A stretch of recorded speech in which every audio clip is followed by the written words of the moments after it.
Төрткүл дүние спортшылары Түркістанда рухани шақырда халықаралық Түркістан марафон 2022 сайыс өтті. Оған облыстық дене шынықтыру және спорт басқармасының ұйымдастыруымен болған. Жарысқа еліміздің түкпір-түкпірінен 2000-ға жуық спортшы қатысты. Одан бөлек Өзбекстан, Қырғызстан және Түркия секілді көрші мемлекеттерден келгендер де аз емес.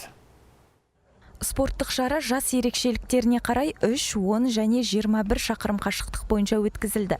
Жеңімпаздар осы 3 қашықтық бойынша анықталады. Ал жүгіру үшін спортшыларға Бекзат Саттарханов көшесінің бойы берілді. Ең қызығы, әр қатысушыға берілген нөмірдің астына чип-тайм қондырғысы қойылады. Ол төрешілердің жұмысын жеңілдетеді дейді.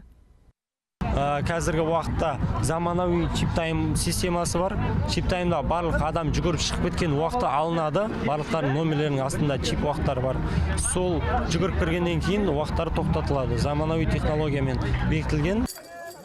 Таңғы сағат 9-да басталған спорттық шарада өз мәресіне жетті. Аталған сайыста қыздар да жігіттерден қалыс қалмады. Олардың бірі 3 шақырым қашықтықты бағындырып, бірінші орынды иеленген шымкенттік Кәусар есімді ару. Небәрі 11 жастағы жеткіншектің осы уақытқа дейін бағындырған белесі де аз емес екен. Бұл марафонға бір аптадай дайындалдық. 2 апта бойы жарыста жүрдік. Алдында мен Кентауда жарыстым. Ол жарыста 2-ші орын алдым.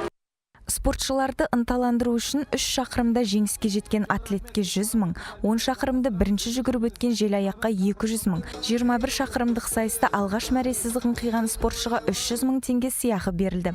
Айдана Омар, Әділбек Сұлтанхан, Түркістан 24.